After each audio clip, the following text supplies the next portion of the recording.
Longzhu, KT Rolster. First ban's going to be the cannon. You do not want to let Smeb have that. Even though top lane has been favoring tanks, the carries are still played very effectively. You even see some up to a first pick Fiora or a blind pick Fiora. And when you're dealing with a guy like Smeb, who's such a powerful carry, you always have to respect it. And speaking of respect, the Zac ban, it was all throughout the last series, and we're likely not going to see it again in this one. Question is, will they also ban out Galio? That was another perma-ban from the two teams in our first series. Syndra also seeing a lot of bans. And they're actually going to take away both Lulu and Karma on the side of KT. They don't want to give over either of those very supports. And it looks like a first pick Elise here for Longzhu. And the Galio is tempting, but Fiora is still up. She does very well into any tank, especially as the game progresses. You can play that split push style. And when you're dealing with a tank and you're incapable of finding a fight, a split pusher just can completely pop off. The first pick on Elise, really making sure that Cuz can have a really effective, easy time to set up for his team. And I'm really excited to see what Longzhu can bring to the table. I think the expectations are undefined because these guys are rookies, and lots of fans here showing up for this matchup. Specifically for Smeb, they're very happy about Smeb. They want to show as much support for him as possible. 3 signs in a row. And looking over at KT's picks, they're going with the Graves and the Varus, who has seen a lot of play so far in summer. And what we can expect from KT besides this is a composition just packed with damage and no tank play from them. Even though Galio is up and Smeb might be fancying it, they do really like to play with that carry style and make sure that they play with pressure as opposed to making sure that their team composition revolves around their engage. And KT was vocal in that interview, at least Score was, that they plan on crushing you in the early game this time around in the laning phase, so expect fireworks from this matchup or very early on. Zyra making her return along with Ashe.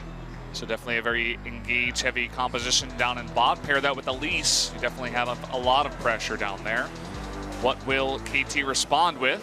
With some Huiting signs. A couple of Chinese fans coming down here to the studio.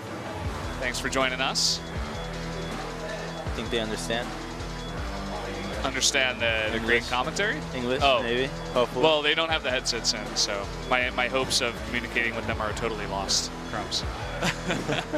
Well, the blind Talia gets locked in, and she's a very powerful pick when you come to assisting side lanes. Especially, we see her be used always towards the bottom lane, but in the mid to late game, she can help out split pushers a whole lot. She's either great with them or also great against them. And so now Khan is going to be in a bit of a pickle because most likely that's going to be that last pick saved for Smeb.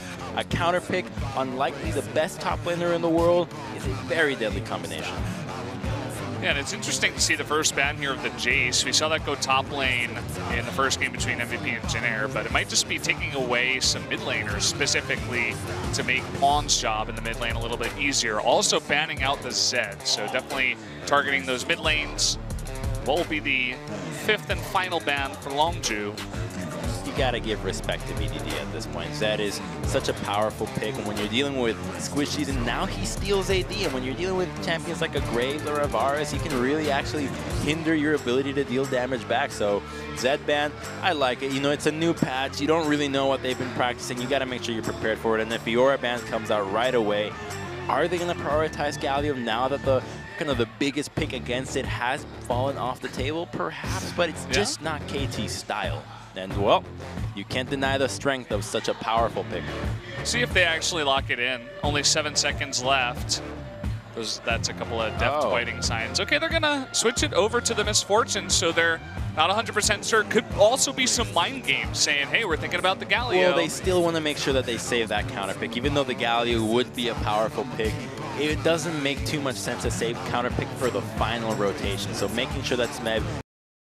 And I'm curious to see what happens if Longzhu decide to go for the Galio. There are other picks that might be a little bit more obscure into this, but we just don't know that Smeb might be practicing. But like Jarvan will get locked in, and that's going to be a blind Jarvan top. And what does he have into this? Well, the immediate hover on Gnar. By the way, the Orianna was also picked, so we will have Orianna for BDD. A hover doesn't mean anything, just like a hover hand. Means nothing, just that you're hesitating, that you're too scared to actually make the pick. Okay, Gragas. So neither of these teams picking up Galio. It seemed like Smeb did not want to play Galio into Jarvan. Oh well, the Galio here would not have a very easy time getting into the backline because you really want him to go in with his ultimate, boost somebody's resistances, and without a tank to really go in, it might just not be KT's style to go with a pick like that, especially if they have a jungler like Graves that wants to keep a distance and a support like Misfortune that definitely wants to stay really far back. Yeah, it seemed like just a little bit of mind games with the hover on the Galio. So that time it actually did mean something, Crumbs, but yeah, they have You need to say that, sure.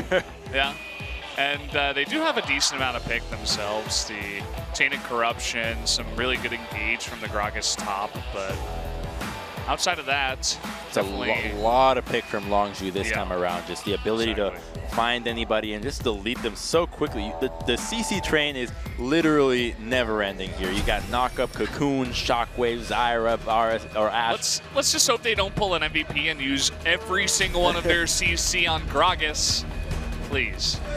I have a little bit more faith here in Longzhu this time around. I'm really excited to see what this guy's got to do. I mean, 2 rookies coming out, and they haven't really been targeted out. So they have a very tall order facing against KT that did make it to the finals last spring split. They are set to be one of the top contenders, expected to come out ahead of this summer split once again, and most likely will be going to Worlds. So a tall order, if they can put up a good showing here, will definitely show signs of life for Longzhu early on. Yep, definitely so. There you have it. There are the lineups, and we're going to be jumping into game number 1 of Longzhu versus KT Rolster right now.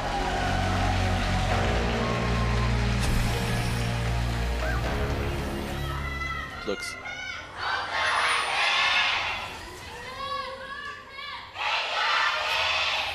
and the 5-man approach from KT into the bottom lane. Perhaps they're feeling a little adventurous with what Gragas has to offer early in the game. Body slam. Yeah, they're looking for new experiences in the bot lane. Gragas never quite felt something like this before. He gets some. I'm sure due to his alcoholism, he's felt lots of things. I think he might have been You saw that, but okay, the slow's going to come down. Can they actually land anything? It doesn't look like it. He does get a lot of stacks off that Spell Thieves, and Longzhu will respond with warding the red side jungle. So in the end, I'd say victory of this little exchange goes to Longzhu. They get advantage of vision, and they will be able to scout out where Score's route starts and predict where it ends. Khan hanging around here. He looks like he's just waiting to put down the ward. It's only 60 seconds on that trinket, so you want to make sure you have as much time as possible to see as much as possible. Looks like it will be a red side start here for Score. Will it be straight to the red, or will they do the Raptors? Raptors is more common. It looks like he is going to head that way now. Yeah, the Raptor start is a little bit safer. When you get scouted out, they have to at least acknowledge the possibility of the red buff being warded. And if you were to do red buff, then it gives a bit of a tell, because oftentimes we'll see Graves go for a red into an invade right away, and an Elise that is not level 3 and doesn't secure a blue buff can struggle quite a bit in the early stages of the game.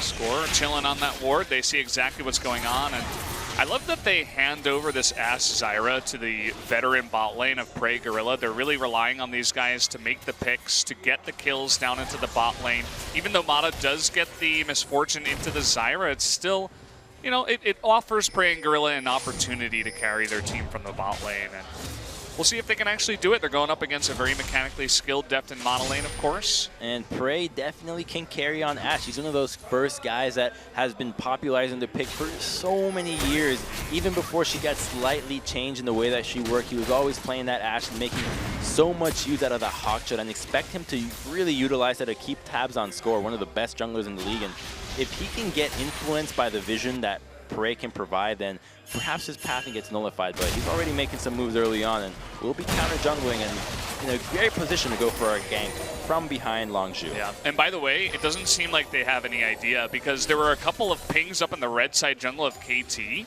Back pings probably by Cuz saying, hey, Graves is probably on his red side right now, but he's actually just counter-jungling him towards bot, and Gorilla is incredibly low. Once this wave hits, but there is a ward to scout out things a little bit earlier from Longzhu in the back of them, but Kate Score still waiting around in the wings, and here we go. There he is. Slightly late reaction. He does have that red buff. Trying to just get as many summoners out as possible. They will get the heal. That's about it. It's a cute trade, not too much time wasted. Got the counter jungler so that he got the objective that he wanted and was able to help out the bottom lane. That's the kind of gank that you want to have. And now they're going to try to dive top, but Smeb is quite difficult to gank with that body slam. Whoa! And there's no minions here. Cuz is going to eat it. Will be forced to repel. Whoa! And it looks like they might get out alive. Smeb is not going to chase, but definitely not the cleanest top lane dive gank from an Elise I've ever seen, Crumbs. That is not an easy champion to dive, especially if you pull it off like that. And Smeb can be happy about that one because at least wasted her time. And for only a flash burn on the champion that's as tanky as Gragas, sounds worth it to me. Doesn't seem shaken at all. Seems totally fine. Stoic about it. Not even close. He knew it wasn't going to happen. He's like Faker. He sees 5 seconds into the future, knows his death is not there. Yeah. It's pretty cool to see that. I mean, it's Smeb up against a couple of rookies, and you know, all eyes on them. Maybe a couple of nerves coming out from the top and jungle from the side of Longzhu. BDD, no sparks from him in the mid lane just yet. Can't really expect too much this early on from Orianna Talia, but here comes Cuz. Not feeling it. He's got... Talia has cleanse, so it's a bit of a tough gank to go for without Orianna being level 6. So he can definitely play really aggressive right now until that shockwave comes online. And at that point, then he has to be a little bit more respectful of the Elise gank. Elise is still hanging around, but really what she was able to do is get a couple of deep wards towards the blue side of KT. We'll actually spot out Mata hanging around there. Those are great wards to have, right? You know, Gray splits the map topside, you go to your own side, you start getting the vision that you can, and you always prefer deep vision. Deep is always the way to go here with your vision, and he does so accordingly with that trackers, or that jungle upgrade. And so with the boots, the mobility that he has allows him to kind of run rampant around the jungle while Score is going with more damage with that upfront longsword. We're taking a small look up in top lane. We do see that the Jarvan is ahead in the CS just by a little bit, about 6 or 7 CS. He has to be respectful of his flash being down, of Elise going for a return gank, of being pushed in. Jarvan does offer quite a bit of pushing power with his Q, and the damage that he deals with his passive is pretty hurtful towards tanks that are as beefy as Gragas. He's attempting to trade here, but with the build that he chooses, he doesn't have too much mana sustain. Obviously, just the corrupting pot. Score hanging around bottom. Doesn't look like they're too close, but Pawn, he wants to, if possible. There are pings onto the red side, so they know that Elise is around and they're going to retreat. Not worthwhile the effort. And if you take a look at the vision in the map, everything is in the red side for KT. The river is littered. The entrances to the red side jungle are guarding the blast cone, guarding Elise from possibly repelling in. Immediate ping goes onto Elise the second she leaves the jungle, and so Pawn reacts accordingly and will not die or take any harass from BDD. Seems like they really wanted to set something up there, but nothing really happening. Taking a small look into the bot lane, looks like actually Deft and Mata are ahead once they clean up this wave. Deft should be about 7-8 CS ahead. He already has that BF sword. Yeah, it's a great item early on, and we might see that Essence Reaver coming through. That's been very popular in the previous game. But the Hawkshot does end up seeing Score, as we saw while he was clearing that Raptor camp. So they are aware that the jungler is in the top side, and so Longzhu can play aggressive. You see them here being much further up, and even though they don't have any vision, that Hawkshot means that they know that they have at least a couple of minutes before they were to be in any danger of being ganked by Score. Cuz pretty close by, but the bot lane so far is not level 6 just yet. Looks like he will recall. See, he has farmed up to 38 CS and should have a nice chunk of gold to buy something on his way back. He buys the Etherwisp, gets some little movement speed, comboing with the boots. I love that purchase. Instead of going for the crazy Mobies that we see some Elises go for, which is putting all your eggs in the early game basket, he makes sure that he's a little bit evenly dispersed to make sure that he can not only provide vision for this team, but be in a good position to go for ganks and move around the map effectively while farming well because of the extra ability power. So we're expecting some fireworks to go off sometime. Please bot or mid here. Yeah. Not really thinking anything's gonna happen topside. There's already a glacial shroud coming out of Sneb and the flash into the arrow. Oh, wait a minute. The flash on in, and that is a huge play by Gorilla. The exhaust comes down, double teleport. Is it enough damage to take it out? It is. First blood goes over to Prey. There's a counter engage though. Gorilla and Khan in a bit of trouble, but Cuz makes his way down. Gonna trade 1-for-1 for now. Some fighting actually between the mid lane players. And it looks like Khan will actually pick up Mata on the backside of that. The Cocoon just barely misses Smeb. He's gonna flash on in for Smeb. There's the double kill for Khan.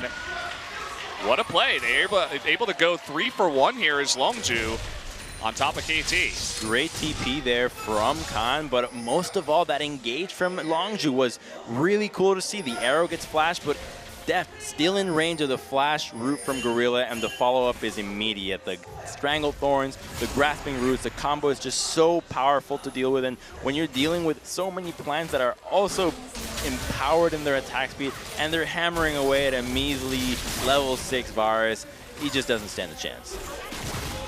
Yeah, I can't wait to see that replay actually, because there was a bunch of stuff going on. Like we had BDD and Pawn fighting in the river, and there was a fight. It looks like Mata got a little bit too out of position. Let's take a look at that right now.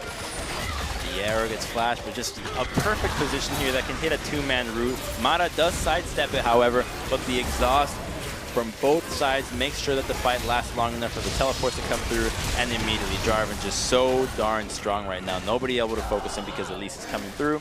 And in the river, Talia and Orianna messing with each other, making sure that nobody gets to the bottom lane on time. But Orianna does lose that trade, so we have to keep tabs on her because she no longer has summoners. And that would mean that a gank in the mid lane can be very rewarding. Good presence by BDD to actually follow up for the kill onto Smeb towards the end of that. She actually helped out with the shockwave to lay down that last bit of damage and help Khan pick up the double kill. So great communication. Like, give me the ball, I'm flashing in, I'm using shockwave, whatever they might have said. It looked wonderful. And for rookies, that's some great synergy right there coming out of Longzhu, a team that struggled last split, but this time around maybe reinvigorated with new blood. When you mix it with old talent that is as resilient as Prey and Gorilla, you get yourself a lineup that is always powerful. It's such a great combination to have in pretty much any sport, in any endeavor. You got young and old, and the young inspires the old gets invigorated, and the old gets invigorated. I don't even know what to say. I had it, man. It was so good. It was right there. Dang it. You gave yourself the alley-oop, and then you tripped on a plant, but it's okay. The old provides the wisdom for the young, I suppose. Yeah. Well. And I mean, that's what I was saying, you know, in the bot lane there. It's, okay, hold God, that thought. So much damage. Okay, he's not going to go in, though. Score incredibly low. Lots of burst damage, actually, Cuz not going to take the chance. And Khan, he's very far ahead. He's going to make that opportunity up in the top lane for himself. Gets a solo kill on the back of that. And even though Khan is significantly far ahead, this is a matchup that does benefit the Jarvan. He's capable. He had pressure the entire time. That's why the gank was able to happen in the level 3. And even though it wasn't successful and actually ended up going the way of KT, the pressure still benefited Longzhu. And now he's a 3-0 Jarvan, just poised to take over this game.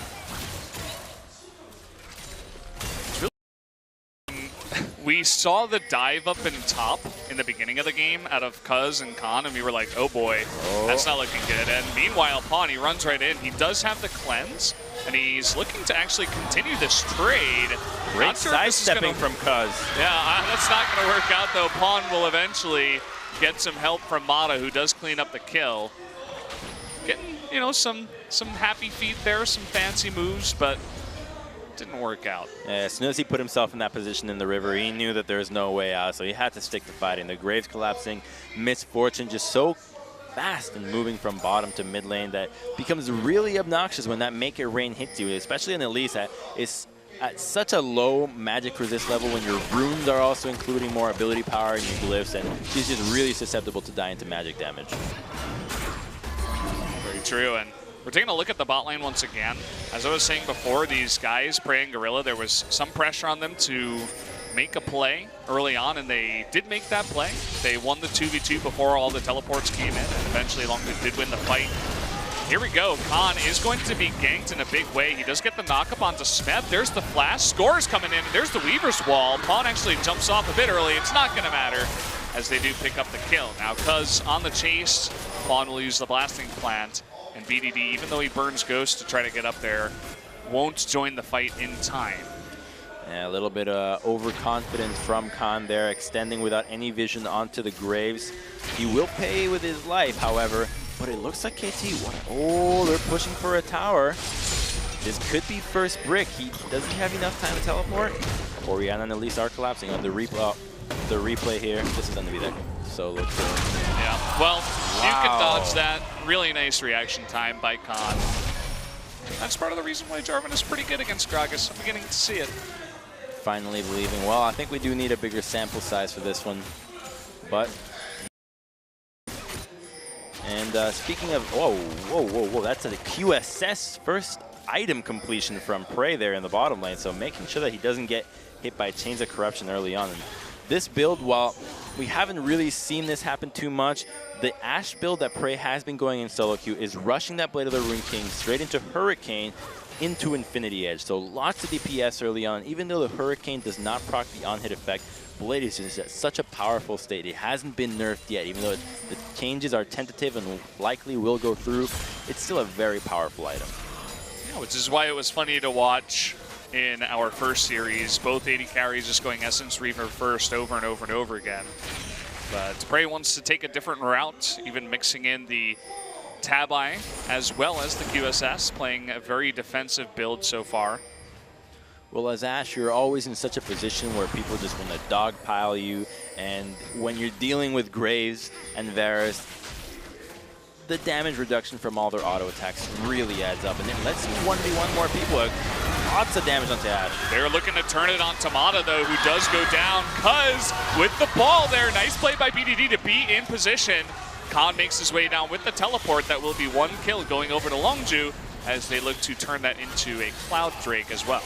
And the great pick on Tamada, just overstepping, not recognizing the vision there over the wall, but oh, I like this play from Khan. Looking for Pawn. He does have flash, but Jarvan doesn't care. He's got his Cataclysm. He's going to have to flash over the wall. Nice reaction there. It seemed like he knew it was coming, but still had to burn that flash. Prey getting frisky. Defending that control ward with his life, and that's my bush. Oh, look at that. Smeb is going to be able to take down first brick for himself, and even though he was struggling in lane, none of it matters anymore. Missed Shockwave meanwhile. Well, BDD was looking good up until that. I'm sure he's unhappy the Observer caught that at the last second. Nobody gets happy when the Observer sees all your mistakes. you always assume that the Observer is always on you. There is a TP from Smeb and not one on Khan, though, so this could be very dangerous for Longzhu if they decide to pull the trigger. However, they don't have minion pressure just yet, and Talia has to defend middle. So I like what Longzhu's doing here. They, instead of reacting to the play bottom, they're looking to make their own play happen in the mid lane with Orianna and No more flash. Here comes Khan. Can he get in range? No, is the answer. So Khan looking to make that play, as you were saying, but it doesn't pay off. But the pressure is still there nonetheless. Longzhu is still in control of the mid lane, and that's what you want to see. Is the most influential lane in the map. They can collapse everywhere else, and when you nullify Talia's ability to help the side lanes, she can't play as aggressive as she wants. Her play pattern no longer exists. You want to have her play almost like a TF kind of style, where she's always looking to roam, where she's always looking to weave around walls and make sure that she can influence the map as much as possible. When she's stuck in turret, worried if there's a Jarvan in her lane, she's not doing a whole lot for anybody. Very true, and we've been seeing a lot of Pawn under turret, just chilling, trying to push, but not much else. Oh, he's gonna get hit by that shockwave. Lots of burst. He's gonna go in. Oh! How much health did he live with? That must have been extremely low. So lucky on that one. The damage calculation, BDD was so close. That's a tilter right there. You do the math in your head, you do the calculations, you triangulate the play. You flash into a Graves and say, I can get this kill and get out alive. Well, he didn't get the kill, but he did get out alive at least. I think if he got the kill, he would have even kept trying to fight Graves at that point. So strong with the Morello, Namicon, and blue buff completed. Definitely a nice spike for Orianna. Seen it in some of the other games so far. In the meantime, KT will be looking to try to get control of the jungle to get some deep vision. However, they have to start pushing lanes first. And even though the laners can't do it on their own, they just need Score to group up with any laner, push out the wave, and then they can start getting vision. Because otherwise, their TP from Smeb is not going to do anything. He's going to remain in lane against Jarvan 24/7. And Gragas is the same thing every time. Let's take another look right here. Shockwave immediately. Thunderlord's proc. Oh. That's so disappointing. What else can you say? He almost had it. In the meantime, red buff being stolen away by Khan on his own. He gets spotted out. Oh, bit of a knockup. Decides to take the path back. BDD's here once again. Going to trade some damage. There's the flash in from Smeb. They want this kill. The cast will do it, but Khan is trying to turn. That's all he can do. Big shockwave. Lots of damage coming out.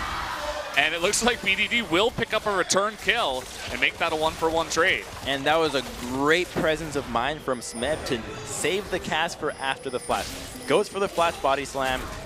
Instinctively, Khan flashes away after that, thinking that perhaps the cast comes out, but he waits for it after. Chucks it right away and makes sure that the knockup comes through him. They trade 1-for-1, however, and Pawn not going to be too thrilled about going down there, but he's going to fall further behind, and now BDD is in a really good position this game. There's not a whole lot of engage against him. If he's capable of not getting hit by a Varus arrow and keeping his distance from Gragas, fine.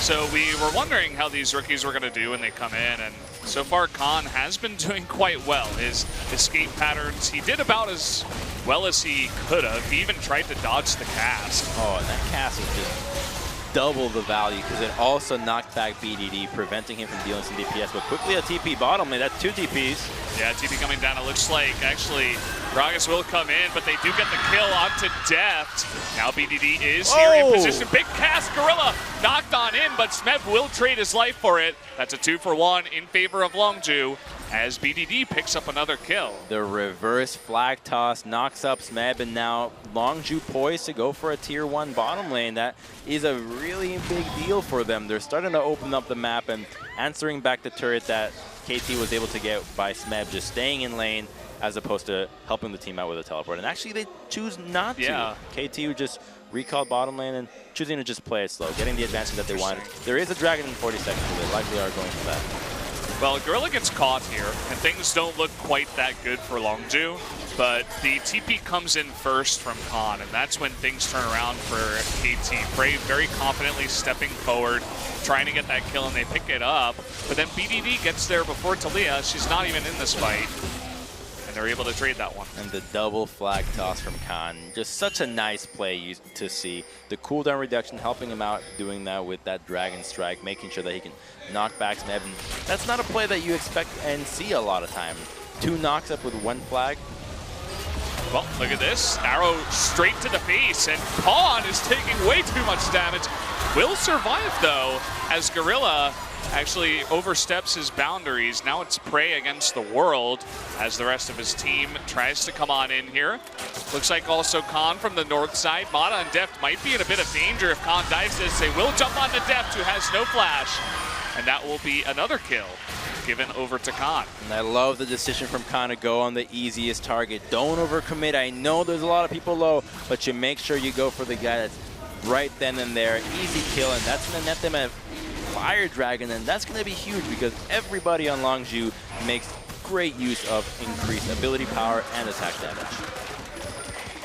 I have to say, this Longzhu team is looking a lot cleaner than from what we've seen. BDD, his positioning, he also looks super clean too. Everything that he does, it seems very well calculated. Reminds me even of Faker. You know, a lot of people like to make comparisons. Oh, easy there on that one. I don't know. It looks very similar, his play style at least. And Pawn, he gets extremely low, but he sets up the play. Gorilla into this one. And the collapse here. Watch Khan. This is just beauty right there. Yes, he could have gone for misfortune. Maybe it could have net something, but he wasn't going to get chunked.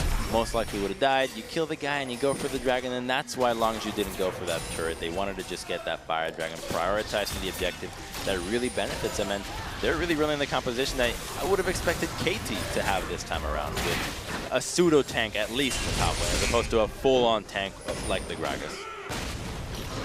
So this time with the combo here, nice. He's denied that twice in a row now. Smeb is going a bit low, but Score will get up into the top lane first. And here comes Mata too. So Khan, he might be taking one for the worse. He's trying to escape. Here comes Gorilla, and he will be saved. That was 3 members committed to the gank, and Khan gets out with his life. They're able to take mid turret in the meanwhile, as well as bot lane. Just so tanky, unable to die. Gragas took so long to just get Jarvan to half HP, and remember, this guy got a buff to his golden ages, that shield that makes him really obnoxious to deal with, and that allows him to slow everybody else, keep him intact, and keep him alive as long as possible for Zyra to get there and kind of force KT to retreat on the chase. So you can see Is that water that she shoots? There's like no damage. He's just flinging pool noodles at the Jarvan. Nothing's hidden. And gets away. It looks like he had a bit of magic resist before that even went down. Or maybe he went back and bought that. But either way, didn't look like they had enough damage to clean that up. Khan's going in. Oh boy, Mata does not have his flash. That's a free kill. And maybe a wasted TP. Yeah, it is. That TP will not amount to anything. And I have to say, I'm loving the Khan play here on this Jarvan, just using his abilities off cooldown every time, just being really aggressive and extending his lead whenever possible. This is exactly what you want to see when you have the advantage, and really promising to see this as a game 1 where you're faced against a team that made the finals, that is destined to perhaps have greatness in them, and he doesn't care. The stats, the names, the legacies, not a big deal. Super confident on the play. He gets ahead 3-0, goes to 3-1 with some overconfidence, but then he takes a small step back, and ever since then, he's been really clean. This Longzhu team looking quite good so far, even with all the new players in the lineup. Very coordinated. That coordinated vision is all around the Baron side now. It's post 20 minutes, they can go for it, but now they have to make the decision. Do you go for Mountain Dragon, or do you go for the Baron? The Baron can be a possibility, but does rely on KT to make more mistakes, whereas the Mountain here would mean that in a little bit more time, the Baron becomes a lot more attractive. And Longzhu will see what they try to do on this one, but both options are definitely viable. It's just a matter of the flavor that they want to take. Yeah. And Prey actually denied the recall of death twice in a row. Very obnoxious. Looking for a pick onto a pawn that has cleanse and the Banshee's Veil. Wasn't really in a dangerous spot either. So it looks like they're leaning more towards the side of Baron so far, but they haven't made any big moves just yet. Lots of recalls out of both teams at this point in time. And it's important to note where KT's recalling, because in a situation like this, when you're losing control of the Baron side, you really cannot afford a recall in a place that is in vision. So they put control wards and ensure that they recall in the brushes that those are there to make sure that Longzhu is guessing. Are they still here? Are they waiting to pick us off? Or are they just recalled? They just don't know, and that means that they cannot make as aggressive as a play as they would want to upon the Baron, to which their vision is almost completely denying KT's. Deft is going to be careful just hanging around mid. There's just so much pick on their side. He does have a QSS. That coming on in. The Banshee's Veil is not going to save his life. He was not able to jump onto the wall. That will be one pick for Longzhu. What are they going to do with this pick? The control ward will deny vision around Baron. Keep your eyes on Score, though. He does have Flash and Smite. Does get rooted for now. That Baron is getting extremely low. Oh, the knock up here from Khan will definitely secure that. The cast will not go through. Score will survive, but Khan, again, he's so tanky, will knock up Smeb. Do they have enough? The Cocoon is going to barely miss. No knockup from the Jarvan. But Longzhu, they pick up the Baron. Great moves by them. They took advantage of the vision. KT just had no answer to get in there and deny anything for themselves. And you wonder, why can't KT get vision? Well, their composition relies on getting ahead early. If you got a 4-man of 4 squishies, you really can't face check anything. And without the Gragas being there, it's so difficult to be there. One cocoon, even 10 minutes ago, we saw just how much damage Elise can deal to a single target. And oh man, the Jarvan build, look at that. He's got the adapt. Why do I keep forgetting that name? Somebody kept tweeting it at me and I kept forgetting. The Gargoyle Stone Plate? Yes, the Stone Plate, you're right. Yeah. Just really tanky there. And it's very interesting because he doesn't have a lot, like a ton of other health items. He's got a decent amount of health, but either way, it will make him very, very tanky for the time of the act. It has incredible synergy with the Golden Aegis. You know, the shield that scales off of the resistances, and then when you get that extra HP, you get the resistances from 3 people nearby, and it just gets so obnoxiously difficult to deal with that. True. You have to really double think your damage input as a carry. Is it worthwhile hitting these tanks, or do you try to bypass them and go for the back line? So many choices. Oh. Smeb, you know, even against a 5-2 and 3 Jarvan is really holding his own. You gotta hand it to him. He's making the best with the position that he's in, but it's not seemingly helping him out enough as Jarvan is still pushing that bottom lane. And Longzhu able to take another turret in mid lane. They're really trying to do these rotations, get as many turrets as possible. Next up is that tier 2 bottom lane. And there's no ward for them to go for a flank or any crazy play of the sorts. It would most likely have to be a flash body slam from Gragas, but they're just going to give this up. Varus is nowhere to be seen, and Longzhu looking really good here, to be honest. I'm quite impressed with their play. They seem very disciplined in the way that they're approaching this Baron. Yeah, maybe after a very disappointing spring split, they just got whipped into shape, perhaps, because these guys look incredible. I think the lineup is looking good. Will the arrow hit? Oh, it will, but the immediate QSS. Well, at least they get the QSS. That was a cool QSS from Def. Very quick reflexes. And one of the best AD carries in the world, easily able to dispel the arrow immediately. Def still does have both of his summoners too, so Khan was thinking about going on in and trying to catch him, but he could have flashed out. So now Longzhu have to make the decision of, do you try to siege a base turret without any objective up, or do you go for the tier 2? I'd say they're going to go for the tier 2 here, control 2 lanes at once. Bottom lane, no longer of much importance now that it's only a tier 1 turret. And Was he trying to get over that wall? I think he's trying to just go for a split pushing thing, trying to get that turret. But as soon as they saw Jarvan and the move that Longzhu is making, he immediately has to retreat. He knows that he should not be there. You're a jungler, you got to be with the team, man. I was just laughing because he failed to jump over the wall with the blasting plant, but your point makes a lot more sense, Grims. Hey, we've all been there. I love the way that BDD always puts his ball in a really threatening position. Track of that ball for 1 second, that could be a really big shockwave. And look, take a look at how he hides it under the turret, making great use of the map there. You can't see it, and so if you step up and you don't expect it, you're gonna get hit by a shockwave that just came out of nowhere. And a shockwave is a game-winning ability, and they understand that so well, that and the way that you play around Orianna, that the vision tells the story just as well. All the vision preventing KT from entering through the back. If they want to engage, it has to be from the front, and there's such an easy way to dispel something like that when your only real threat is the Gragas. We got this Infernal Drake coming up in a bit. We don't actually have the timer on that, so it's probably over 2 minutes away. And right now, they do have an assortment of dragons, Mountain, Infernal, and Cloud. Nice difference in the gold was gained for Longzhu as they continue to push their lead. You know what I wish happened with the dragons? That every time you took a dragon, depending on what you took, your character started glowing accordingly to the color. So if you got fire dragons, you start glowing a little bit red. You got mountain, you're a little bit brown. What about if you get like 3 different colors though? Oh, you glow 3 colors. So what is the mix of white, red, and brown? Beige? Yeah, I guess. kind of like a brick color, maybe. Yeah, you start glowing brick colored.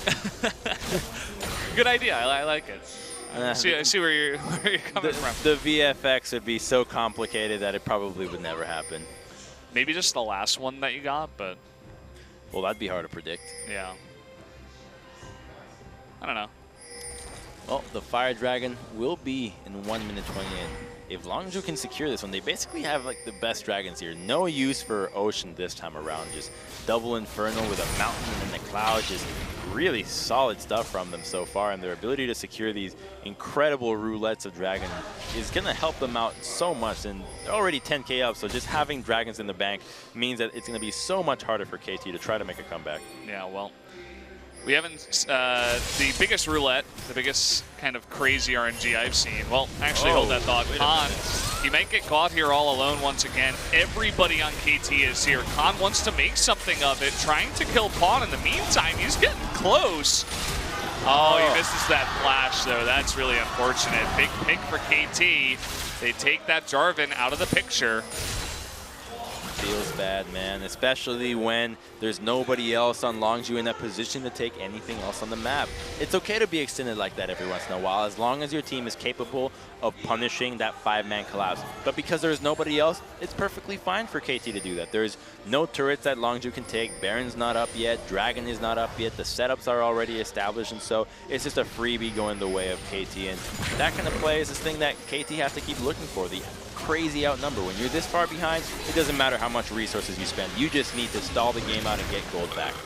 Now we're in a position where 20 seconds until Jarvan comes up, and a big engage from Smeb, who actually takes a crazy amount of damage. That's a kill onto Smeb, and no one on Longzhu. Longzhu with a huge turnaround. Now they actually want more. In comes BDD. He's charging at them with that Ghost. Doesn't look like he can get any picks, as Deft is forced to flash away. Mata in a terrible spot, all alone. Whoa, he's really look fast. at that teleport. Whoa, what? Well, they decided to just turn onto the Baron.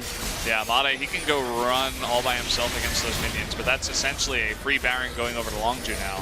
Score is just too low to try to answer this, and they're going to try to make sure that KT... Oh, nice. Oh, that's so cute. I love it. I love it. At least KT is able to pick up the Infernal Drake. Oh, in the meantime, they're trying to cut off KT's retreat path here. They don't want them to get away with anything in this game. Score's going to be forced to engage in here. Can Khan actually 2v1?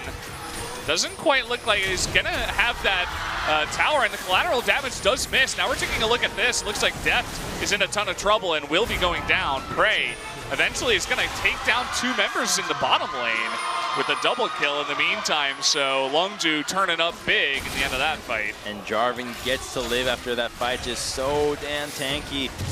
Longzhu taking over this game. They've got a GI Kung Fu grip on this one, and KT just does not know any way to get out of this one because they seem all over the place. KT really needs Smeb to be grouped with the team to try to make anything happen, but in the meantime, that's going to be an inhibitor, 2 inhibitors, maybe even 3 before 40 minutes, all at the same time. Look at top lane, BDD's got his own.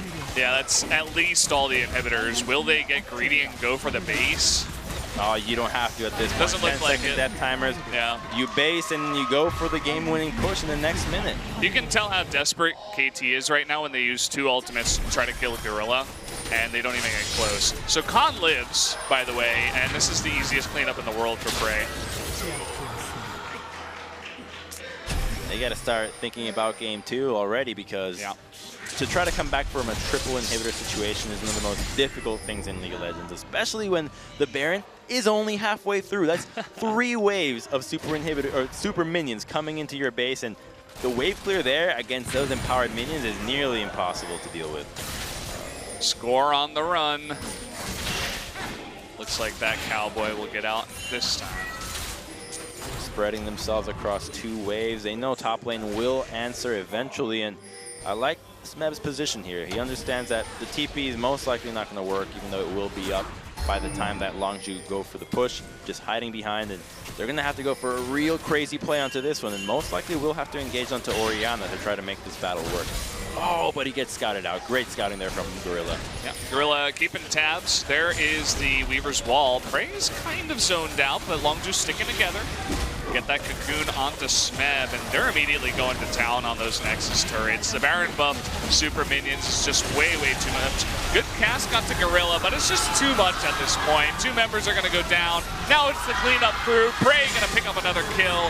Down goes Score. Mata is the only one to survive with his life, and a very dominating game for 1 goes over to Longzhu. And dang, this team is exciting for this new split. 2 rookies coming in. BDD, a guy, you can practically consider him a rookie, not having much success, and now this game they can take down KT game 1 in very dominating fashion. It was really fun to see these guys play, especially Khan. It would be incredibly surprising to not see him get MVP. Just such a stellar performance, and I love the proactivity out of this guy, just making sure that he's always looking for plays, rotating towards mid lane, looking for dives, forcing flashes in the team fights, drawing so much pressure in this top side of the map, and all from one small gank at level 3 that didn't even net a kill. If you give this guy more leads, what else can he do? Well, he did get that Jarvan versus Gragas matchup. I'd say it's pretty nice for the Jarvan, but it really wasn't, you know, we talk about the gank, the dive, that did get him ahead, but it really was his global presence and the plays that he made in the bot lane, the double kill, the incredible knockups onto multiple members. He definitely practiced that Jarvan a ton before coming into today. Maybe expecting some picks like the Gragas out of Smeb. Smeb seems dumbfounded right now. Never quite seen him like this. It's like, what happened? I thought Gragas was... Yeah. I thought I could just win if I cast them. Well, this is what started it all. Oh yeah, this is such a great one. The flash right away, but the arrow never mattered. The Zyra ultimate, much more important for it to connect. And here's a TP from Khan. Prey flashes out at the last second. This is going to be a great trade for them that gets the ball rolling for Khan, where he gets a triple kill, I believe, on this play, or at least a double. Picks up the MF, and the rest is history. Here comes a double flag. Oh, no. He just got so many kills. This was, I think the shockwave didn't even factor into the damage, but... Oh, this is that nice engage here. He got an assist. He's got so much lane room to work with and saves the mana for the cask, understands when it's coming out.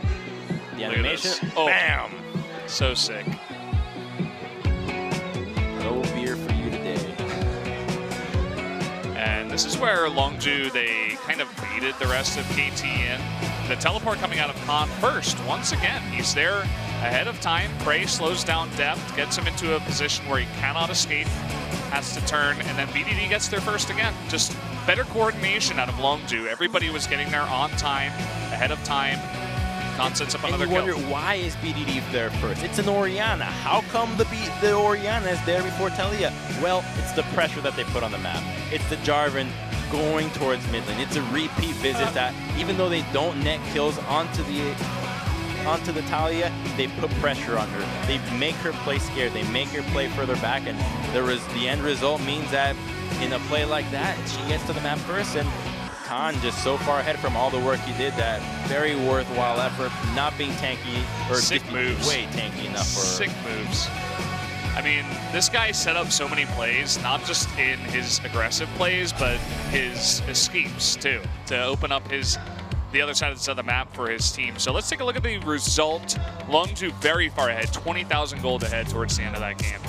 Great snowballing there by them. I'm really impressed to see what the new life that has come into this team. What we didn't really know what to expect. These are rookie players that have never had any competitive experience or pro play. And 24,000 damage. Now, okay, granted he did lane into a tank, and that always boosts your damage stats significantly, but that's 10k damage over the Gragas, who was kind of capable of keeping up in terms of damage, as we saw about 20-minute mark when the Frozen Fist was already out for. It's a very solid performance from Longzhu, and this is going to be a very interesting split if Longzhu continues this level of play. They looked very clean, and that's the kind of League of Legends that I liked. I really just, the score lines even for BDD and Prey, I think it was something like 5-0-9 and then 5-0-7, something like that. No deaths, always just playing really, really crisp. Prey getting out alive in many very sticky situations. And so that's going to be a very convincing game one going over to Longzhu. KT, they got to go back to the drawing board. Can they pull an MVP and get that reverse sweep in the best of 3? Or will Longzhu close this out? Let's find out after a short commercial break.